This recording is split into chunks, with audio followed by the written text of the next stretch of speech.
Viewers welcome back to programme ਜੀ। Doctor ਸਾਹਿਬ ਸਿਆਸੀ ਇਸ਼ੂ ਤੇ ਆਪਣੇ ਦਰਸ਼ਕਾਂ ਦੀਆਂ ਲਿਖਤਾਂ ਤੋਂ ਬਾਅਦ ਹੁਣ ਅਸੀਂ ਗੁਰਬਾਣੀ ਵਿਚਾਰ ਤੁਹਾਡੇ ਤੋਂ ਸੁਣਾਂਗੇ। ਜੀ ਡਾਕਟਰ ਸਾਹਿਬ ਕੀ ਕਹਿਣਾ ਚਾਹੋਗੇ?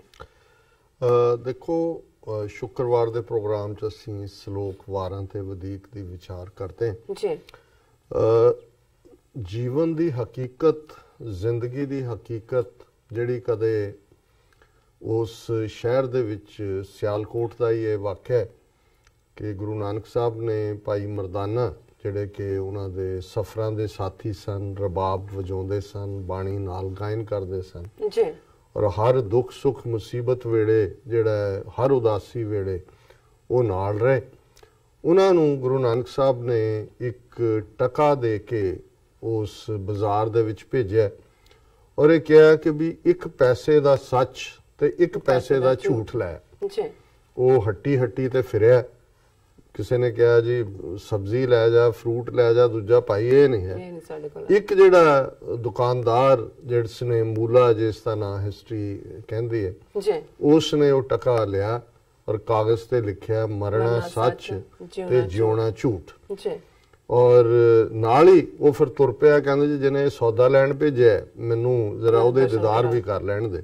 ਸੋ ਬਾਕੀ ਇੱਕ ਲੰਬੀ ਸਾਖੀ ਹੈ, ਪਰ ਜ਼ਾਹਰ ਹੈ ਕਿ ਬਾਅਦ ਦੇ ਵਿੱਚ ਉਹੀ ਜਿਹਨੂੰ ਇਸ ਗੱਲ ਦੀ ਹਕੀਕਤ ਦਾ ਅਹਿਸਾਸ ਵੀ ਸੀ ਕਿ ਮਰਨਾ ਸੱਚ ਤੇ ਜਿਉਣਾ ਝੂਠ, ਇੱਕ ਵਾਰ ਤਾਂ ਨਾਲ ਚਲਾ ਗਿਆ ਗੁਰੂ ਨਾਨਕ ਸਾਹਿਬ ਦੇ, ਪਰ ਜਦੋਂ ਦੁਬਾਰਾ ਗੁਰੂ ਸਾਹਿਬ ਕੁਝ ਸਫ਼ਰਾਂ ਤੋਂ ਬਾਅਦ ਆਏ, ਕੁਝ ਸਾਲਾਂ ਬਾਅਦ, ਤੇ ਫਿਰ ਉਹਦੀ ਘਰ ਵਾਲੀ ਨੇ ਦੇਖਿਆ ਵੀ ਉਹ ਪਹਿਲਾਂ ਉਹ ਆਇਆ ਉਜਾੜੂ ਜਿਹਾ ਜਿਹੜਾ ਪਹਿਲਾਂ ਵੀ ਲੈ ਗਿਆ ਸੀ ਹੁਣ ਵੀ ਕਰੇਗਾ। ਉਹਨੇ ਉਹਨੂੰ ਤੂੜੀ ਵਾਲੇ ਅੰਦਰ ਚ ਲੁਕਾ ਦਿੱਤਾ ਜਿੱਥੇ ਉਹਨੂੰ ਸੱਪ ਨੇ ਡੰਗ ਮਾਰਿਆ, ਮਰ ਗਿਆ। ਇਹ ਕਹਾਣੀ ਹੈ।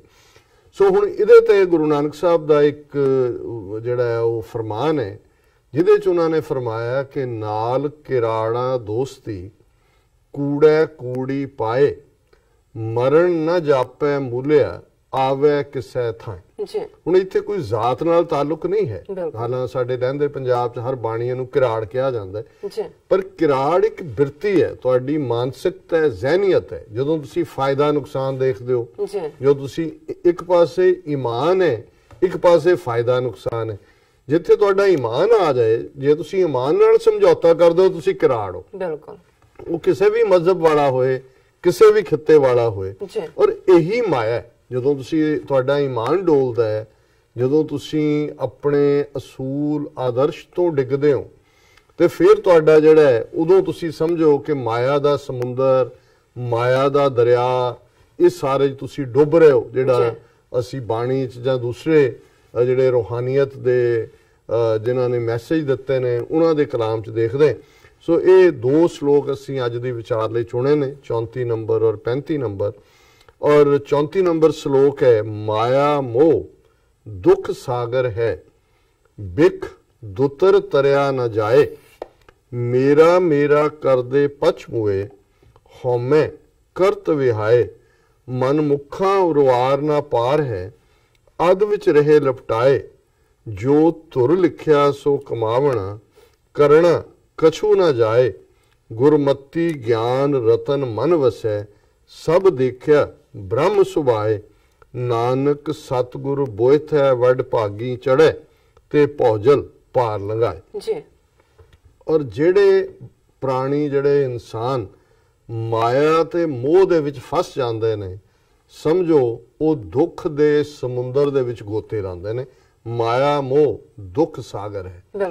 और एक बार तुसी इस दियां उस लपटां दे विच आ गए, इस दियां उस घुमन घेरी च फस गए, बिख दुतर तरिया ना जाए। फिर बहुत दुतर होंदा, दुश्वार, बहुत औखा है, इनू फिर तुसी लंघ नहीं सकते, तर के पार नहीं जा सकते।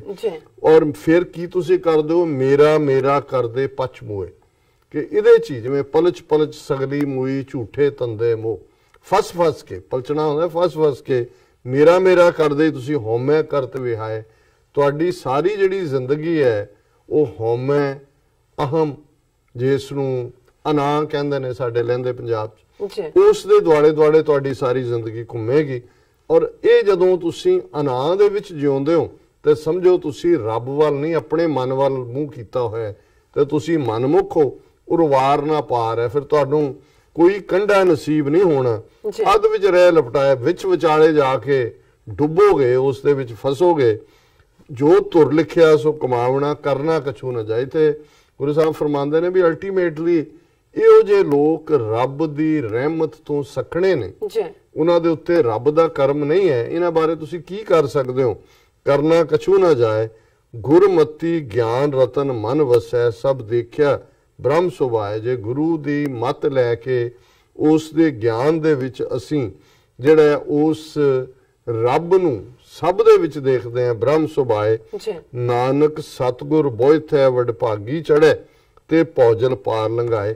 ਕਿ ਵੀ ਇੱਕ ਪਾਸੇ ਮਾਇਆ ਦਾ ਜਹਾਜ਼ ਹੈ ਜਿਸ ਤੇ ਤੁਸੀਂ ਚੜ੍ਹੇ ਹੋ ਤੇ ਡੁੱਬੋਗੇ, ਦੂਸਰੇ ਪਾਸੇ ਨਾਨਕ ਸਤਗੁਰ ਬੋਇਥ ਹੈ, ਬੋਇਥ ਕਹਿੰਦੇ ਨੇ ਜਹਾਜ਼ ਨੂੰ, ਕਿ ਉਹ ਵੱਡੇ ਭਾਗਾਂ ਵਾਲੇ ਨੇ, ਭਾਵੇਂ ਵਿਰਲੇ ਨੇ, ਜਿਹੜੇ ਸਤਿਗੁਰੂ ਦੇ ਜਹਾਜ਼ ਤੇ ਚੜ੍ਹਦੇ ਨੇ ਤੇ ਭਵਜਲ ਪਾਰ ਲੰਘਾਏ, ਸੰਸਾਰ ਸਮੁੰਦਰ ਤੋਂ ਪਾਰ ਉਤਰਦੇ ਨੇ। ਔਰ ਇਸੇ ਦੇ ਉੱਤੇ ਜਿਹੜਾ ਦੂਸਰਾ ਸ਼ਲੋਕ, ਬਿਨ ਸਤਿਗੁਰ ਦਾਤਾ ਕੋ ਨਹੀਂ, ਜੋ ਹਰ ਨਾਮ ਦੇ ਆਧਾਰ, ਗੁਰ ਕਿਰਪਾ ਤੇ ਨਾਉ ਮਨ ਵਸੈ, ਸਦਾ ਰਹਿ ਉਰਤਾਰ। ਕਿ ਸਤਿਗੁਰੂ ਤੋਂ ਬਿਨਾ ਹੋਰ ਕੋਈ ਦਾਤਾ ਨਹੀਂ ਹੈ, ਉਹੀ ਰੱਬ ਦੇ ਉੱਤੇ ਸਾਡਾ ਫੇਥ ਬਣਾਉਂਦਾ ਹੈ, ਉਹਨੂੰ ਆਧਾਰ ਦਿੰਦਾ ਹੈ।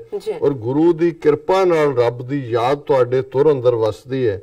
ਔਰ ਜਿਹੜੀ ਯਾਦ ਵਸੀ ਹੋਈ, ਉਹ ਕਹਿੰਦੇ ਨੇ ਹਿਰਦੇ ਨੂੰ, ਦਿਲ ਨੂੰ, ਉਹ ਹਮੇਸ਼ਾ ਤੁਹਾਡੇ ਅੰਦਰ ਰੱਬ ਦੀ ਯਾਦ ਹੁੰਦੀ ਹੈ।